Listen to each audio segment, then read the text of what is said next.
Welcome back to Comics, to Hot Comics TV, and the works of Flecher Hanks. So, this book was made by Fantagraphics. It's a beautiful, handsome book. Hardcover, stitch binding, and they've done the UV effect on this with a matte UV lamination, which has got this rough textured finish, which is quite awesome. And then you got your glossy standard lamination process on it. Very well designed, very well designed. Good ideas happening in Fantagraphics. So this book, when did it come out? I bought these as I saw it on the hardcover because I remember seeing soft covers that came out before, and this is kind of like putting those two books together, if I'm not incorrect. Let's take a look who are the accomplices. So Paul Karasik's the one that has orchestrated the entire thing, because it comes down to the point where he's putting the whole thing together, and he does a big introduction to it. And then, okay, so the design is Jacob Covey. So anyway, obviously the publisher is Gary Groth. So this is awesome, this collection by these madmen of artist, creator, outsider, artist. Because there's certain bizarre elements on the art that are so unique and so awesome when you see them. It kind of reminds you, like, we're gonna go over it, but anyway, it's got a lot of absurdities to the work. But this collection, it's outstanding the way that they put this together. These dudes from Fantagraphics, Paul Karasik has traced a lot of stuff, and he was doing, what do you call it, newspaper cartooning. So just to give you the run of the mill, Flecher Hanks was born at the turn of the century, like in 1880 something, I think. So once he grew up and he was in his late teens, early 20s, he asked to go to the cartooning school. And I think these are either cartoonings from school or work that he did. I haven't read this in quite a while, so I can't really remember the details of a few things. But I just wanted to talk about this because the workload, it's kind of this kind of culture material, and also it's part of the comic book history of things, it's part of the superhero DNA of things. And Stardust, it's obviously taking inspiration from Superman. That's Superman there. So Hanks, once he started finding work, see, these are his early works that he did. Apparently he did murals, and there's obviously no photographs of any of that material. So this is his student work. That's what this was. That's what I thought. But it's cartooning. This is newspaper cartooning, what he's doing here. And it's quite amazing the talent that this man is putting into the page. Very cool stuff. All from the golden era of comics, but he's sort of focusing on the cartooning. It's very unique.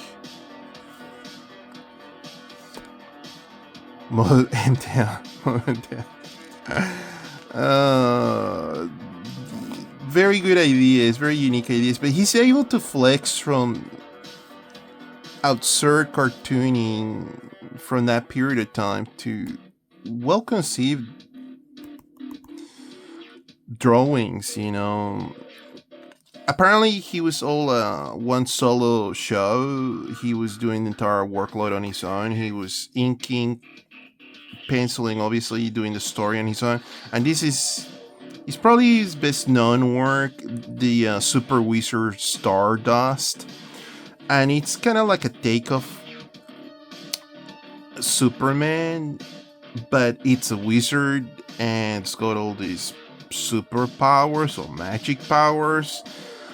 I wouldn't be able to tell you where the line's being crossed, but the character's doing all of these bizarre things. To begin with, the way that he flies, I mean,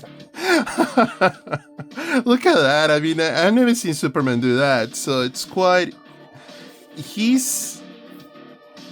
The way that he's putting these together in the pages is very unique. He's got a very unique sort of vision.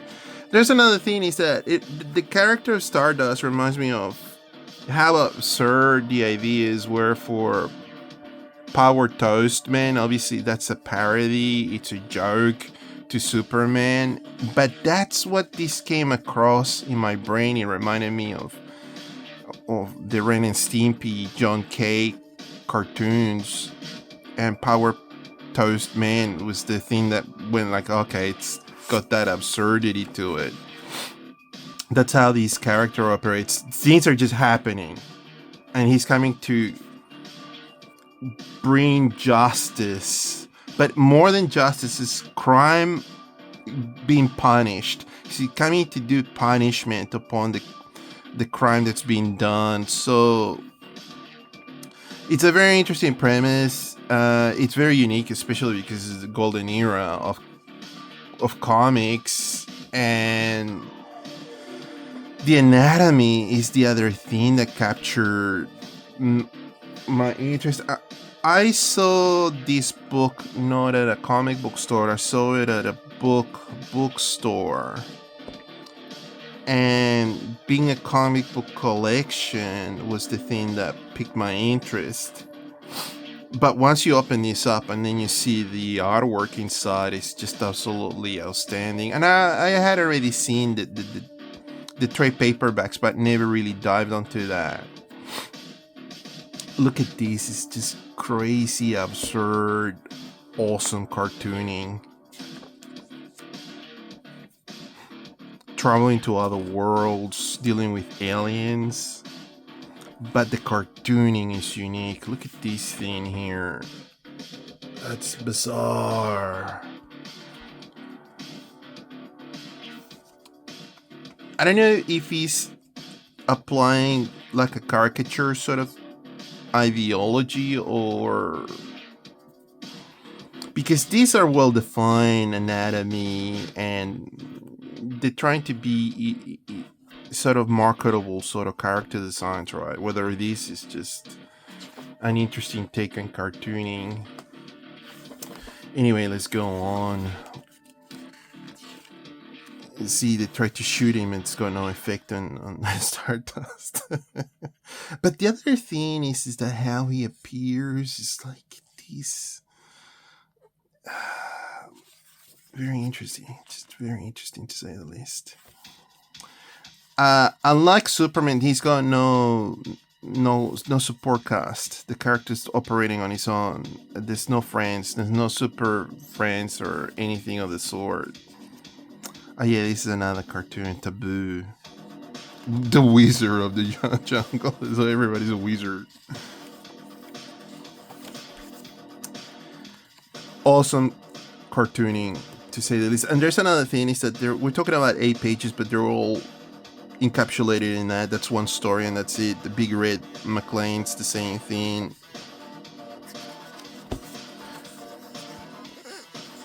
Very cool work.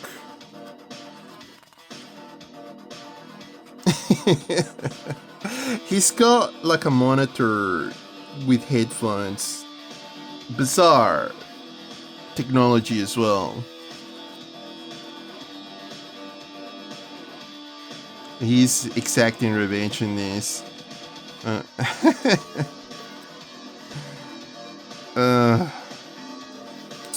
Very cool. Oh, Fantomah. So that's the other character.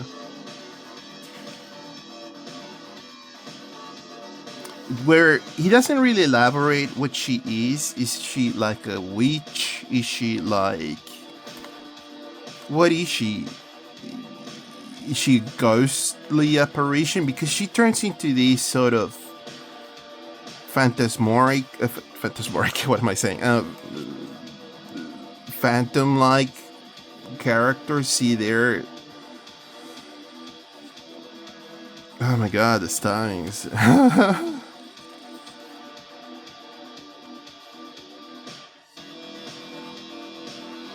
So, very cool stuff happening on these stories. Look at this, it's just bizarre stuff. Space myth.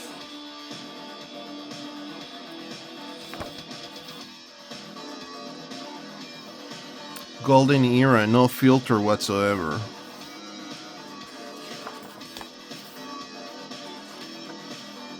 Tiger Heart. And the character design is outstanding. That's the other thing that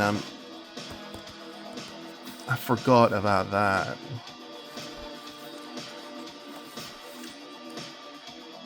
Super Wizard Stardust.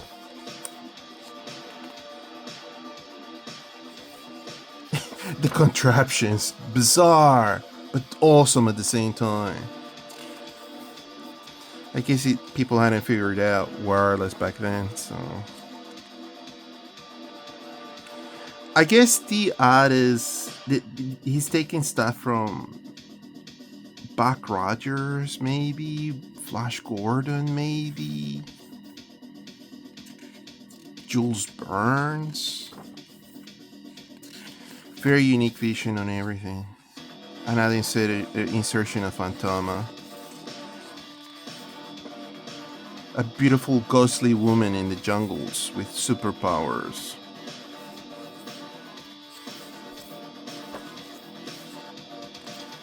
Again, he's got monitor speakers.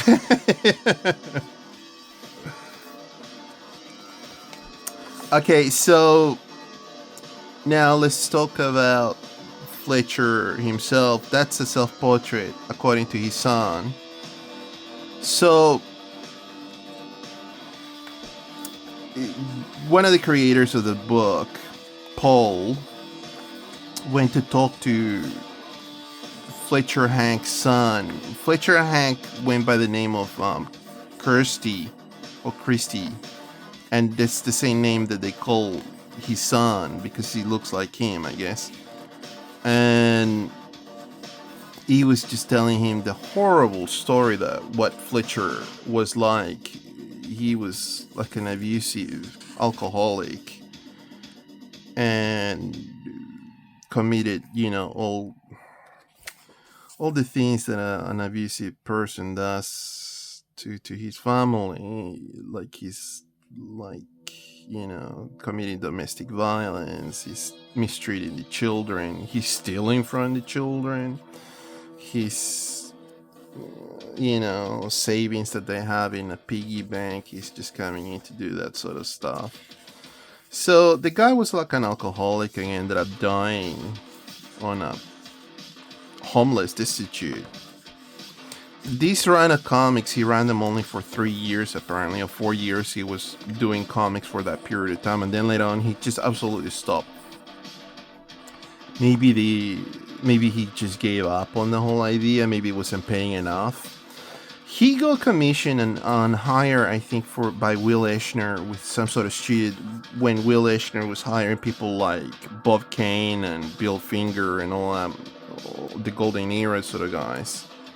Well, I'm not too sure about that, if he had hired them, but he hired him to do this, because he was one-man orchestra. He was doing the story, the art, the color separation. I dare that he was doing that as well. So, doing all of the work himself, the lettering, it's all by him. This is bizarre. This story is crazy. These criminals decide to just get rid of gravity from the planet. They chim themselves up and then let everybody go out into the vacuum of the air of the planet. Like people are just getting exited from the planet Earth. And Stardust comes in and exacts punishment upon everybody. They put them on like a space jail or something. It's so bizarre. The anatomy is the thing that catches glimpse of things in here. So yeah, Fletcher was, I'm not gonna say controversial, but not the most outstanding citizen.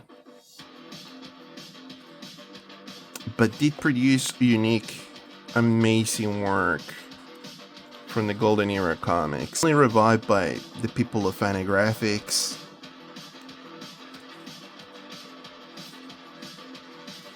The stories are, you know, absurd. Look at this. This is amazing. I just think that's absolutely outstanding.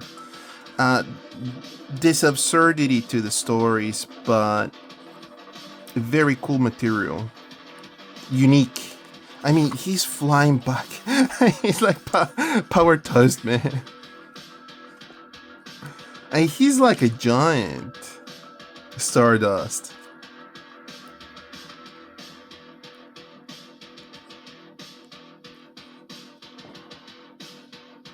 He turns that woman into a worm.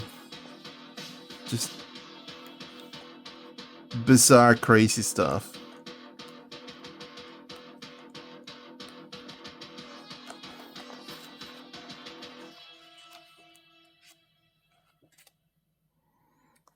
I really love the character design, how he's putting it together. The simplicity of it all.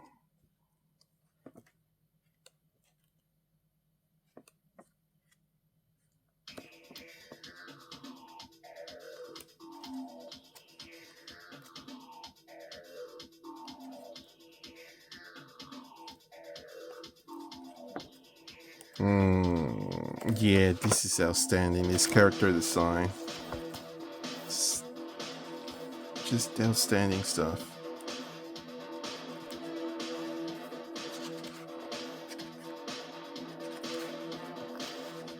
He knew how to stretch the limits of the cartooning as well.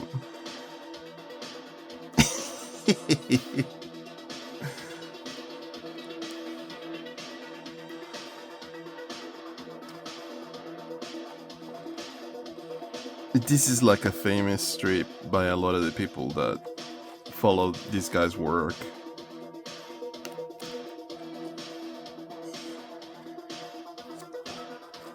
So this is the thing that got me.